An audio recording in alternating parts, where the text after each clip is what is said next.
Matthew 5:27-30 is the first passage. You have heard that it was said, "You shall not commit adultery." But I say to you that everyone who looks at a woman with lustful intent has already committed adultery with her in his heart. If your right eye causes you to sin, tear it out and throw it away. For it is better that you lose one of the members than that your whole body be thrown into hell. And if your right hand causes you to sin, cut it off and throw it away. For it is better that you lose one of your members than that your whole body go into hell. The second passage is Romans 12:1-10. I appeal to you, therefore, brothers, by the mercies of God, to present your bodies as living sacrifice, holy and acceptable to God, which is your spiritual worship. Do not be conformed to this world, but be transformed by the renewal of your mind, that by testing you may discern what is the will of God, what is good and acceptable and perfect. For by the grace given to me, I say to everyone among you not to think of himself more highly than he ought to think, but to think with sober judgment, each according to the measure of faith that God has assigned. For as in one body we have many members, and the members do not all have the same function. So we, though many, are one body in Christ, and individually members one of another, having gifts that differ according to the grace given to us. So let us use them. If prophecy, in proportion to our faith. If service, in our serving, the one who teaches in his teaching. The one who exhorts in his exhortation, the one who contributes in generosity, the one who leads with zeal, the one who does acts of mercy with cheerfulness. Let love be genuine, abhor what is evil, hold fast to what is good, love one another with brotherly affection, and outdo one another in showing honor. This is the word of the Lord.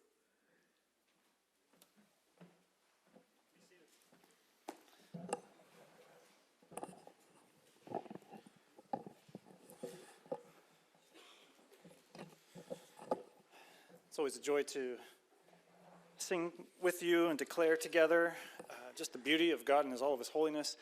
And it's also just staggering to think that then he invites us into that holiness, not only just to enjoy it in communion with him and with his son, but then also to reflect that as the ongoing representation of his son to one another and then to the world that he calls us to, right? And so as we come to God's word, it's always to learn more about this wonderful God that we live in relationship with, but then it's also that he might challenge and renew us by that word so that we better reflect his holiness wherever he sends us. And so that's always the posture we come to the word, and we certainly pray that he would continue to do that work among us.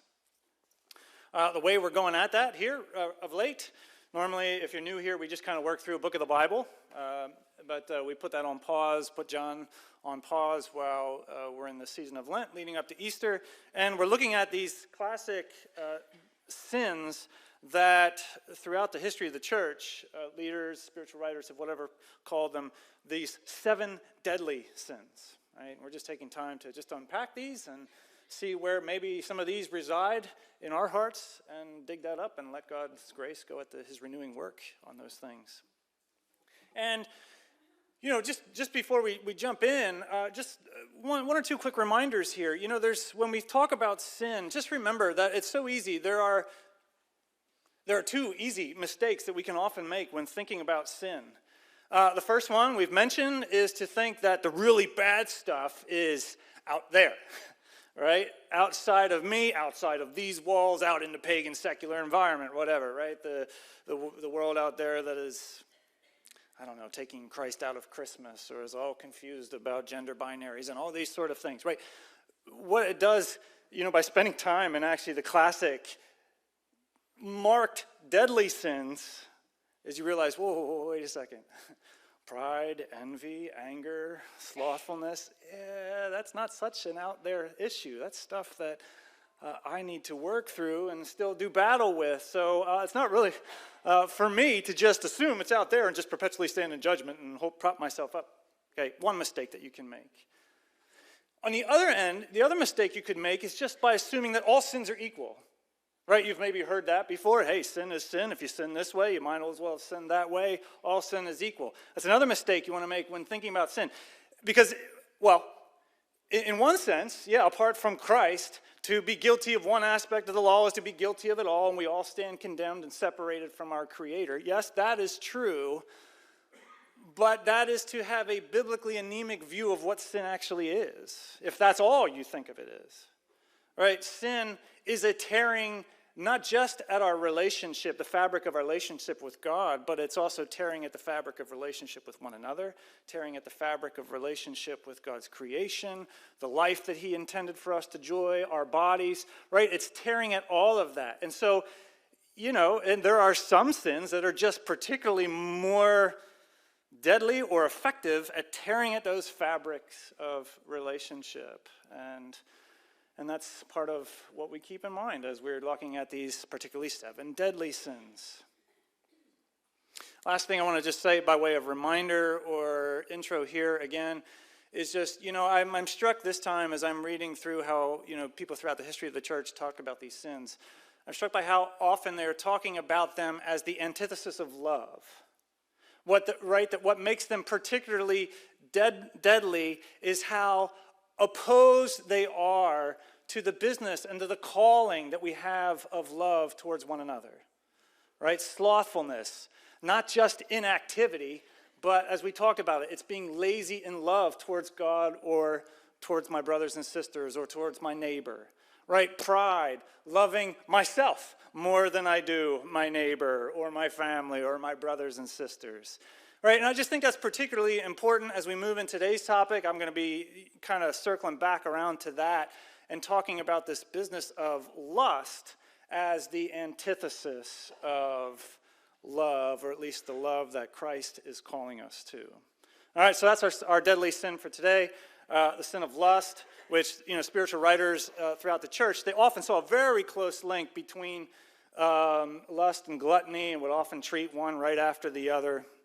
I did gluttony last week, which you remember we defined as not just the uncontrolled consumption of food, but the uncontrolled or intemperate desire to consume food for personal pleasure and satisfaction. Right? And so, maybe in keeping with that definition, we could call lust this uncontrolled or intemperate desire to consume others or other bodies for our sexual pleasure and satisfaction. Right, and again, as with a lot of these sins, right, you can lust after a whole lot of different things. You can lust after power, you can lust after wealth, you can lust after whatever. But again, as it's dealt with throughout the history of the church, they're in particularly talking about this business of a uncontrolled, intemperate desire to use and consume others for sexual pleasure and satisfaction. Okay?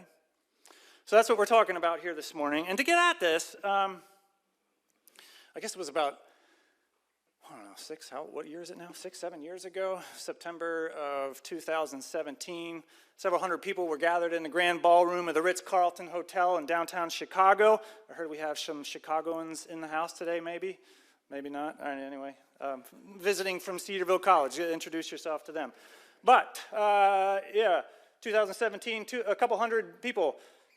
Celebrities, businessmen, politicians, all gathered in this ballroom in the downtown Ritz-Carlton in Chicago to pay tribute to and give honor to Hugh Hefner, who had just died a couple weeks prior. Right? Hugh Hefner, the founder of Playboy magazine, builder of the Playboy Mansion, really one of the key figures in the whole contemporary lust and pornographic industry, right? And so they were all gathered and they were paying tribute and talking how he was such an ardent advocate for human freedom and liberty and all this and did so many wonderful things. So and people then, and if you weren't at that party, you were tweeting about. So you had celebrities and important people and even politicians tweeting about, rest in peace, Hugh Hefner, and, thank you for the yada yada. The interesting thing is that about just a month later, those tweets started coming down. And people who were giving some of those speeches started to retract or step away from some of those comments that we made, because it was just about a month later that the Harvey Weinstein scandal sort of broke out, right? This other media mogul, we found out, was exploiting women, exchanging, whatever, roles in movies for sexual favor, or even downright being violent sexually towards them, and all this, which then launched the whole Me Too movement, right? And this, this women coming together and saying, okay, enough of this, I'm not sitting silent on this anymore, and we're sharing their personal stories of the way, yes, the people in authority or power over them had, treated them inappropriately, exploited them, objectified them, abused them, or maybe how that happened in the home growing up.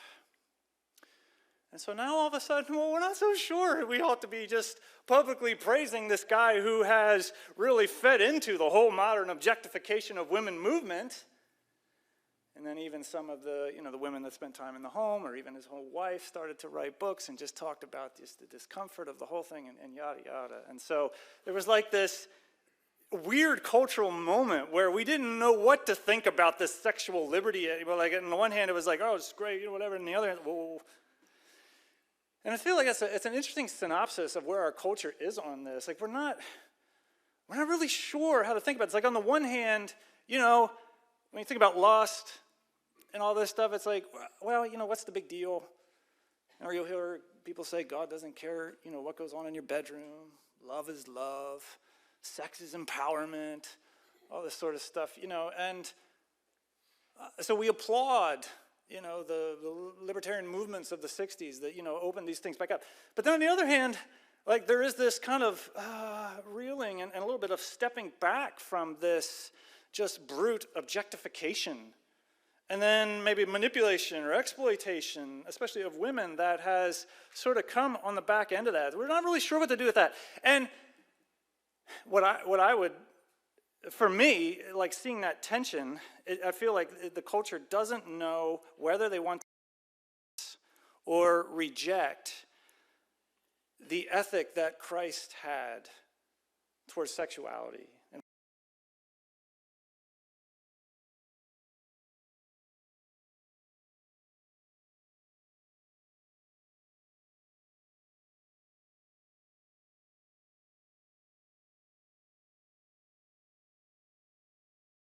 Keep yelling into this, maybe it'll come back, maybe it won't. Let me know if you can't hear me in the back, I'll yell a little bit louder. Where was I? Oh yeah, that tension that I think our culture has with this, ethic of Christ. Like, in some ways, there's an attractiveness to the way Jesus maybe would talk about the purity of love and sex and all of that sort of stuff. But then on the other hand, I think it was the writer of the founder of Rolling Stone magazine, I can't remember his name.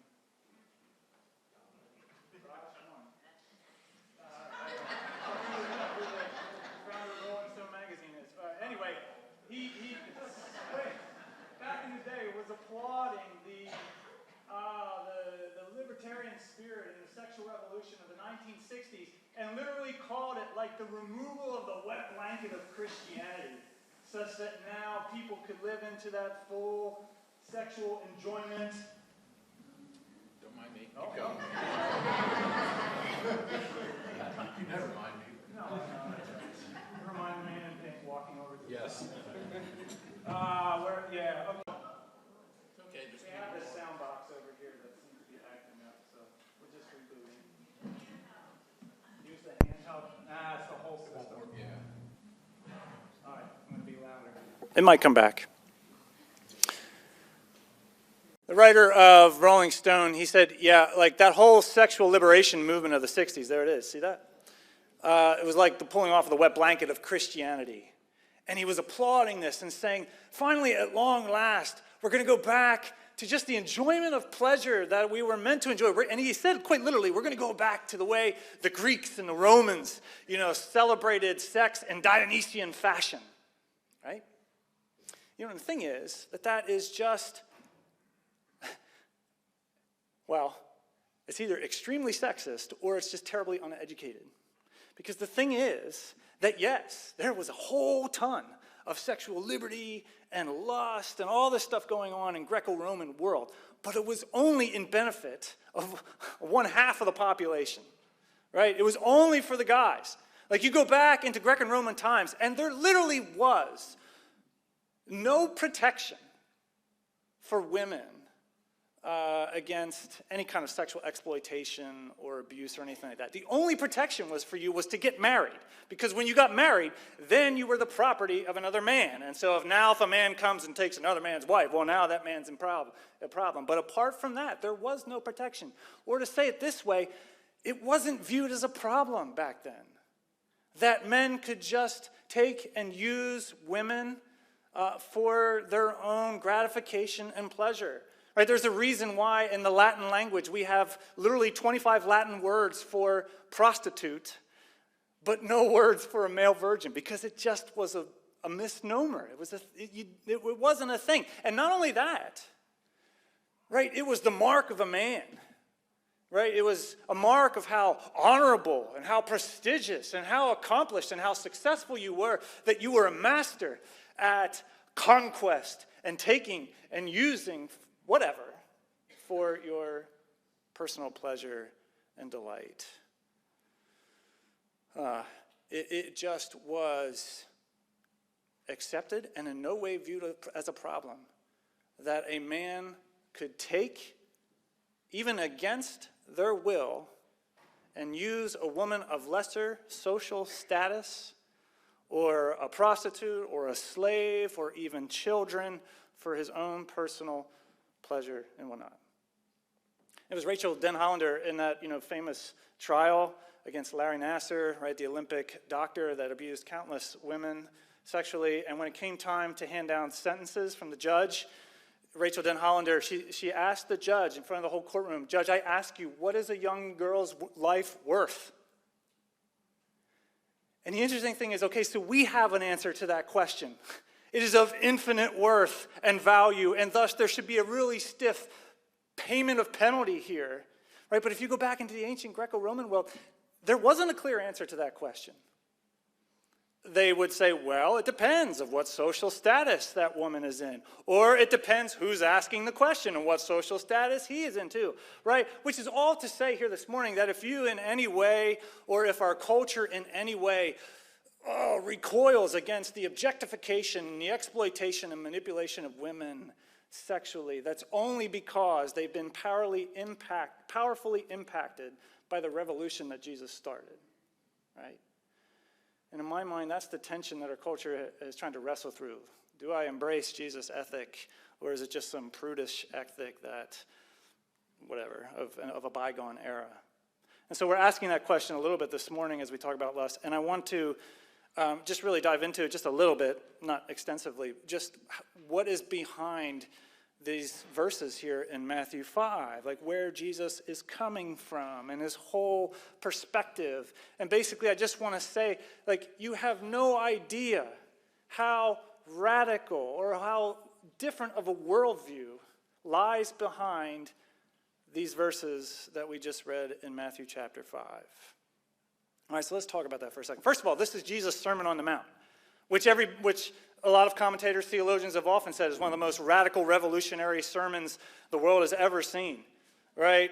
This is, the one that starts out with, "Blessed are the poor in spirit, blessed are the meek, blessed are the peacemakers, blessed are those who suffer for righteousness' sake," right? It's this upside-down kingdom that he is presenting to his people, right? And then in this sermon, he goes on, and at some point, eventually he says, "Look, and you've heard it say, 'Thou shalt not commit adultery,' but I say, if you harbor adultery in your heart, or if you look at a woman with lustful intentions in your heart, you are guilty of adultery towards her in your heart."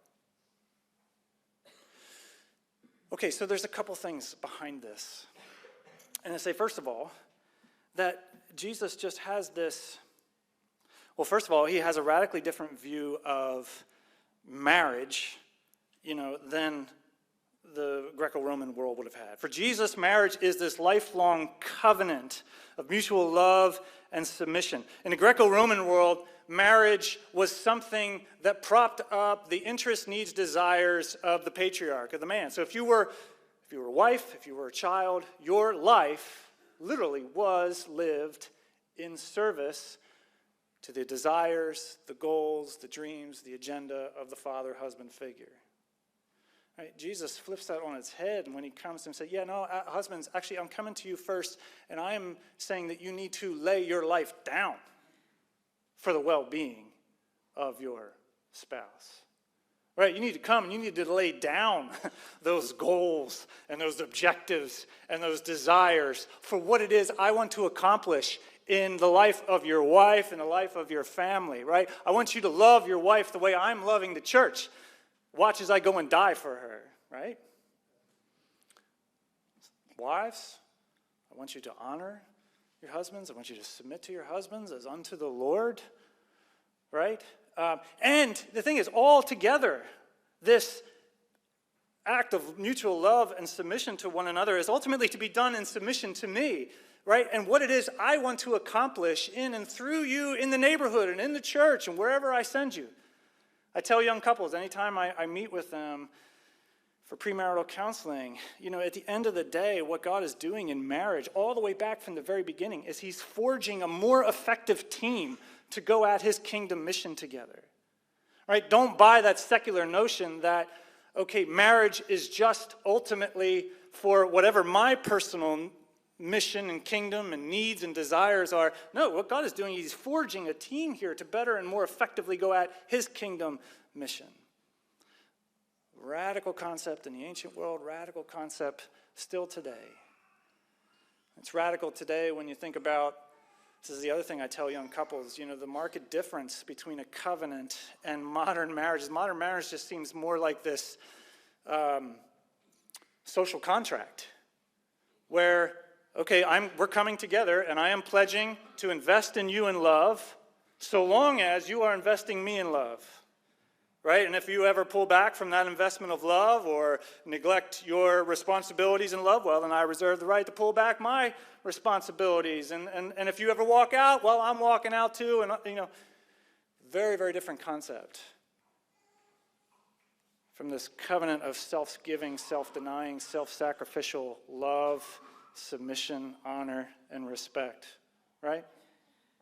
So, all to say, Jesus has a very different notion of marriage behind these verses, and he has a very different notion of how I am to relate to others. Whereas, Jesus is the one who comes along and says, hey, I want you to, as we saw in Paul, right, Romans, outdo one another in showing brotherly affection and love and respect to your brothers and sisters. Make sure you are using whatever giftedness you have to invest in, to care for, to love, and to build up your brothers and sisters. And I want you to love your neighbor just as you love yourself. Again, a wild concept in the ancient world. You ask somebody, are you supposed to love your neighbor? They would say, well, what class are they in? What social standing are they? If they're beneath me, no, I don't need to love them. Maybe I show them respect or I don't harm them necessarily, but I don't need to love them. Jesus, no, I want you to love your neighbor with as much zeal and enthusiasm as you love yourself. I was talking with one of our newer individuals here at Grace Church this week, and he was reminding me how even that ethic of love your neighbor as yourself is so different from the way we typically think, even in the modern world of ethics, where we typically think, hey, you can do whatever you want so long as you don't harm or injure somebody else. Or in other words, the modern ethic is, hey, don't do anything to someone else that you don't want them to do to you. Yeah, amen. But that's not Jesus' ethic. Jesus' ethic is that and more. It's, no, I want you actually to move beyond that and love the other with as much zeal. So yeah, don't harm the other, but then even move further than that and to love the other with as much zeal, with as much respect and enthusiasm as you love yourself. Okay? So for all these reasons, and out of this radical worldview that Jesus is bringing into the world, comes this instruction. Hey, you've heard it say don't commit adultery, but I'm telling you, if you lust after a woman, you're guilty of adultery in your heart. Right? And that's, first of all, in the ancient world, men weren't convicted of adultery, or they were never guilty of adultery. Adultery was something a woman did. Again, a man could be convicted of theft by taking another man's wife or another man's daughter, but he wasn't guilty of adultery. That was something a woman did, right? But because Jesus has a totally different concept of marriage and love and covenant and relationships, he's saying, no, of course a man can be guilty of adultery. And by lusting after another woman in your heart, committing adultery in your relationship, if you're married, and you're committing adultery towards her. The other radical thing Jesus is doing, maybe it's a little bit more radical in today's world, where, for Jesus, sin is not just located in the physical act, but sin is located in the heart, or at least that's where it starts. Right? Because again, think of that concept that all of this is, what makes it sin is how opposite it is to actual love. Right? To objectify and denigrate a woman, or a woman doing it to her man, right? Jesus is saying it to a man but woman, but we don't want to be sexist here this morning. Not that Jesus is, never mind, just scratch that comment.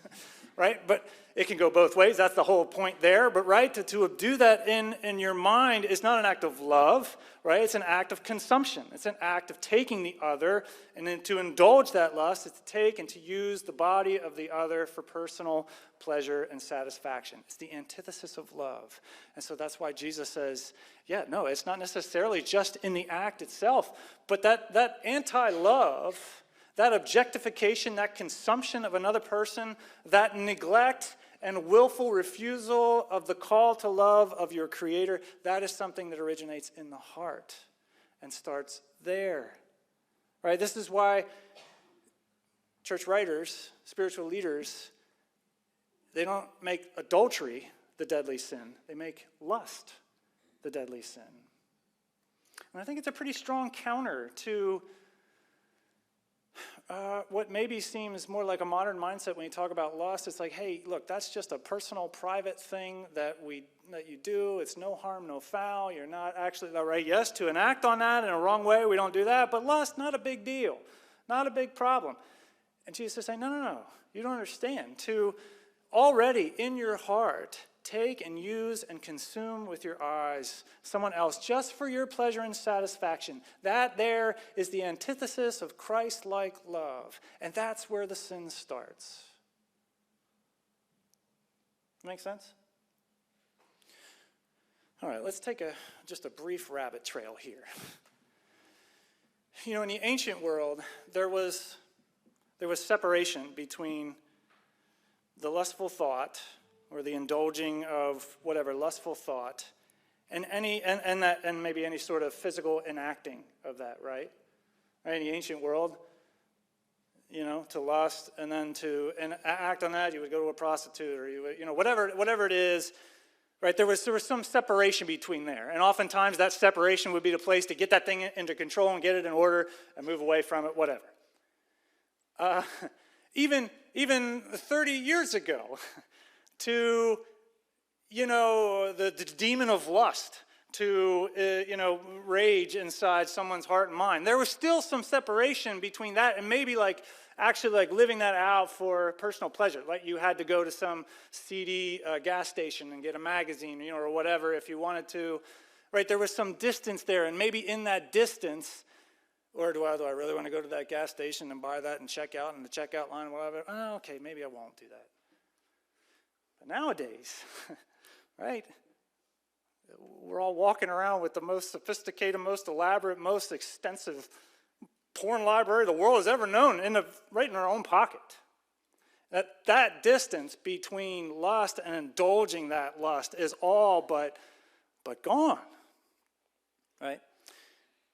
And so if I could just for 1 minute, just talk about, this modern lust porn industry that Hugh Hefner helped launch into the world as this great demonstration of libertarian freedom. There's a whole ton of things we could say about that.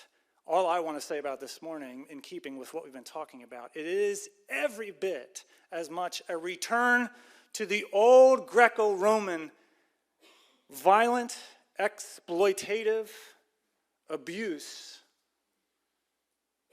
as the world's ever seen it. What's her name from the University of Penn down in the city? Marianne Layden. She's a director for the Center of Cognitive Therapy at the University of Pennsylvania. She says that 60 to 80% of the women involved in the porn industry are adult survivors of sexual abuse, most often as children, right? So the industry preys on people who are just sexually abused and broken, right? And then you can look at really, really disturbing statistics of, how globally the porn industry, I don't know what the exact percentage is here, but a strikingly high number of the women involved in the global porn industry are there against their will. It's literally, you're literally watching rape for your own personal pleasure, right? Or you look at the number of how 20% of the women in pornography are children. That's being consumed, right? Literally the trillions of hours each year that are consumed off of one main pornography website. And then you look at, man, this rabbit hole, this bunny trail, whatever we're on here, can just go deeper and deeper, because you look at the multi-billion, almost a $10 billion sex trade industry in the United States alone, and you look at how the pornography industrial complex feeds into that, funds that, continues to provide a regular supply of consumers of that. It is just, it's wretched. And it's horrifying. It's Justin Holcomb. He put it pretty bluntly. He says, everyone in the supply chain, from production to consumption, is participating in the economic juggernaut that is the porn industry, whether they realize it or not. And many of them are unaware of the harm being done to themselves and others. The industry fuels the global sex trade, builds the demand for exploitation, severely distorts sexuality, exploits abuse victims, and normalizes the degradation of women and children. I'll keep going. He goes on to say this: of all people, Christians should know that pornography exacts a high cost of those who create it. The cost to their bodies, to their souls, to their mental well-being, to their dignity, to their future. A vast amount of pornography you enjoy is created by people against their wills. The simple fact is, by watching porn, you are watching rape and deriving pleasure from it. You are a willing participant. Hear that. You are a willing participant in sexual violence, and you allow that actor on screen to suffer for your pleasure, for your sake, and for your neighbors. Stop looking at pornography. Point of the rabbit trail this morning is this. It seems the mindset in the secular culture, lust, whatever, no big deal. It's almost like they would quote 1 Corinthians. Food is meant for the body for food. Sex is meant for the body for sex. So whatever. Lust, it's just normal human reaction. Just let it go. And at least pre-Me Too movement, 98% of young adults said, porn, whatever, no big deal, not a problem. Those numbers are changing again. But I go down the rabbit trail to push against that. Don't buy the cultural lie that just says it's innocuous, no harm, no foul. It's just what I do, and I got to work that out with God. No, it is willing participation in the sexual abuse and exploitation of abuse survivors, of women around the world, and of children, right? And certainly for me, as a father of daughters, the horror of that, the ugliness of that has been just very helpful in terms of me not wanting to go near that stuff. So it's to say that, that as this is one of the deadly sins that is common and prevalent, maybe one of the ways of just going at it is just become informed and understand and don't buy the lie that this is just some innocuous little thing I'm involved in here. No, it's horrifying what you are involved in and willingly participating in, right? Which leads then, getting us back off this rabbit trail to where Jesus goes here. I feel like that's in keeping what Jesus would say. Hey, if your eye causes you to sin, cut it out. Literally, cut it out, right? And we're not going to debate here the endless debates of whether he's being hyper-literal and whether everybody started plucking out their eyes while they're sitting on the banks of the Galilee right there while he's saying that. I don't know why, because they're still left with one other eye, presumably that can see quite fine. But at the very least, we can say he's saying, take this seriously, right? Don't just assume as it's just an innocent thing that everybody, take it seriously, right? And treat it like, I don't know, we tell alcoholics to treat alcohol. Just don't be around it. Treat it the way we would tell a diabetic who's addicted to donuts. Hey, don't let it in the house. Or if it's going to be in the house, make sure you've got systems of accountability there who are watching you and are going to protect you from that. Right? In the same way, like, be at it. Be careful about it. Have your systems of accountability in there. Or maybe, it would be this. Let's not ever fall into the trap as a church. We say, well, man, because this is such a deadly and horrific sin, we can't ever talk about it. Yeah, let's never be so consumed with the sin of pride that we can't talk about these things, right? Let's boldly embrace our status as sin addicts in recovery by the power and the grace of Christ's Spirit, that we do whatever it takes to, be accountable to one another and pray for one another, help each other out, and all that sort of stuff.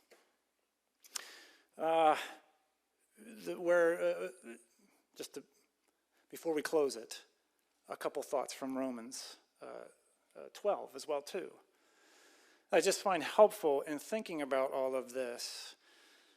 Romans 12, Paul's writing to a church, and 12 is kind of like the hinge in the book where chapters 1 through 11, it's a lot of rich theology, a lot of rich history, a lot of rich proclamation of the gospel and all that. And then so in chapter 12, it's so here's the so what for this church now that I'm writing to. And he says to them, present your bodies. I appeal to you, brothers, therefore to present your bodies as living sacrifices unto the Lord. And then he goes on to say what that looks like. Do not be conformed to this world, but transformed by the renewal of your mind.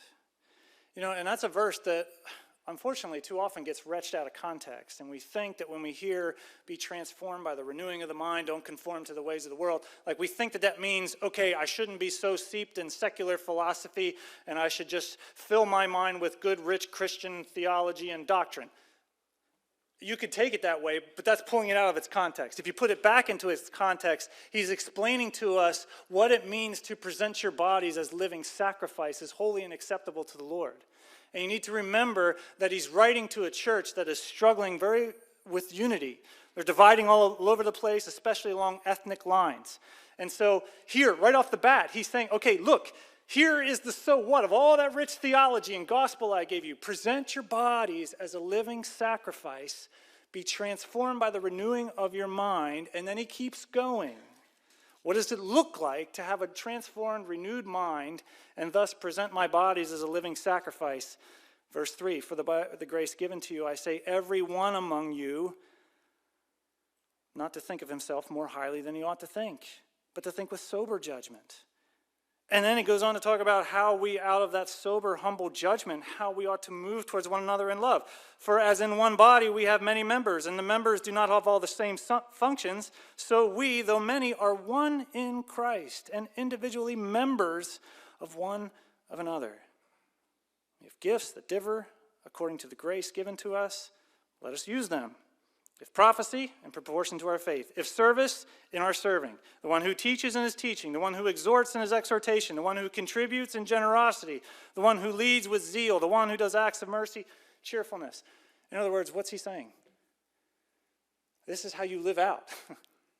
This is what it looks like, first and foremost, to live out all that rich theology and history and gospel proclamation of the first 2/3 of the book. It's that you take the endowment of the Spirit that's been trusted to you, and you give it in loving service to your brothers and sisters, right? If your gift is teaching, if your gift is giving, if your gift is mercy, if your gift is hospitality, whatever it is, like this is the first business of employing all this rich Christian theology, is that you move towards one another in actual genuine love, right? I'm not building here a kingdom of consumers that just comes together to say, okay, what can I take from the other so I can get my little spiritual pick-me-up to go out into the next week?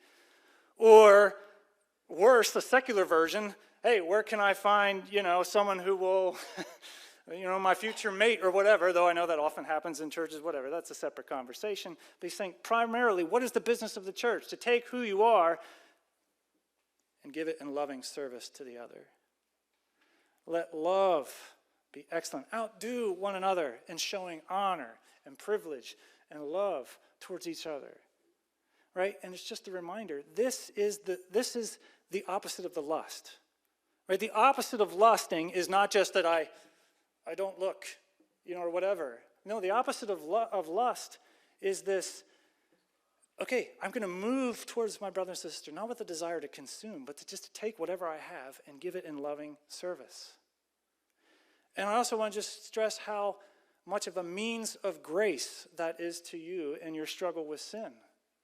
Right? As you in your struggle with sin, as you choose to move towards someone in love, what are you doing? You are experiencing the richness of the body and what it means to be a part of a family.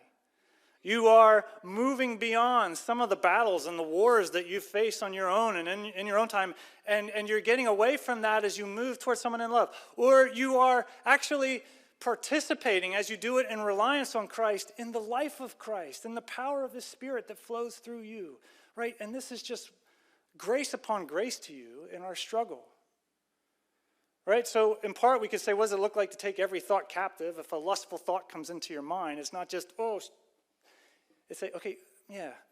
And man, the ancient monks were great at this. They would say, okay, how can we combat that by actually taking who you are and going and actually serving somebody in love? Right? Because at the end of the day, the root problem here is that you want to objectify and take and consume people for your pleasure. How about you combat that by moving towards someone in self-giving love? Oh, we got to wrap it up. So verse 9, let love be genuine. This is a great summary. Abhor what is evil. Right? Again, don't get caught in the trap of saying it's no big deal. No, it's evil, it's violent, it's oppressive, and abhor it. Cultivate an abhorrence of it all, and hold fast to what is good. That's the other thing that I've been struck by going through these 7 deadly sins again,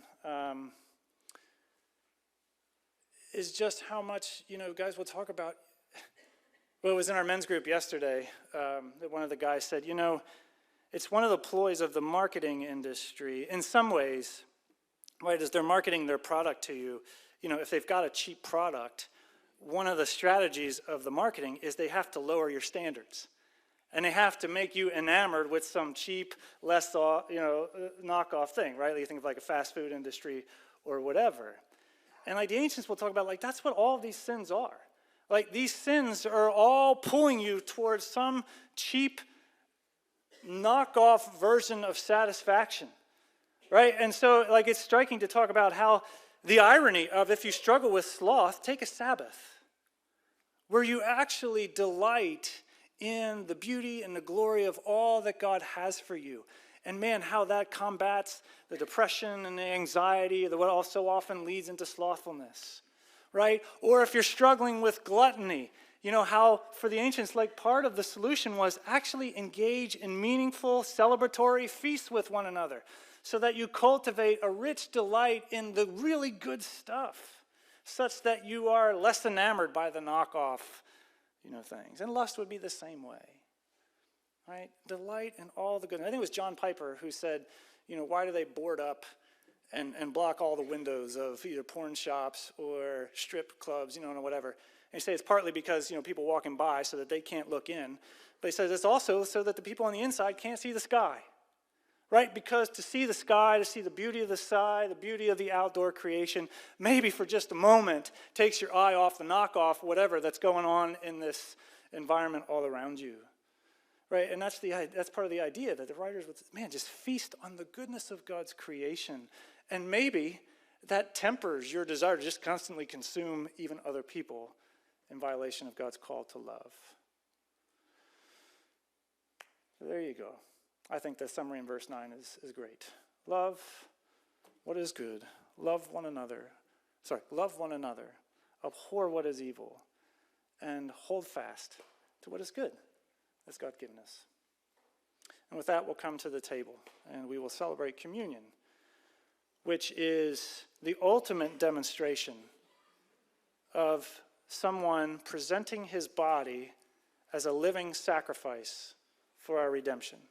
Right? The ultimate demonstration of one who had every right to consider equality with God something to be grasped, had every right to consider the glories and the luxuries of heaven something his by right, willingly let all that go so that he could move towards you as a servant in love, and would move towards you presenting his body as the final atoning sacrifice for all of your sin, past, present, and future.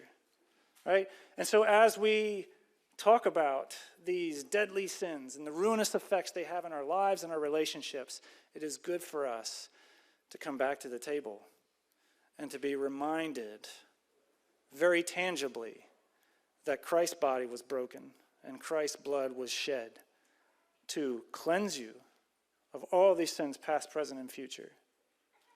And in doing that, he has restored eternally that relationship between you and the Father, such that now you have his Spirit indwelling you, if your faith is in Christ, and that Spirit can strengthen you to continue fighting the good fight against the struggle with sin. And so as an act of humility, every week through Lent, we're coming to the table, remembering that final sacrifice for our sin, and also coming to be fed and to be nourished by the Spirit of Christ who meets with us as we come. Don't come out of obligation. Don't come if it's just, well, everyone around me is doing it, I should just do it. Or don't come if it's just sort of empty ritual and your heart's not in it this morning. Like, come if you feel a humble desire and you need to tangibly feel and taste the reminder of Christ's sacrifice and the demonstration of that love. If that's your desire, come to the table, even if you're worshiping with us for the first time here this morning. I'll invite the worship team to come forward, and they'll lead us. Why don't we stand together, and as the worship team begins to play another great old hymn, Out of My Bondage, Sorrow and Night, Jesus I Come, we'll invite you to come to the table, and once we've all received, we'll pray God's blessing, we'll partake together, and we'll close out service and song.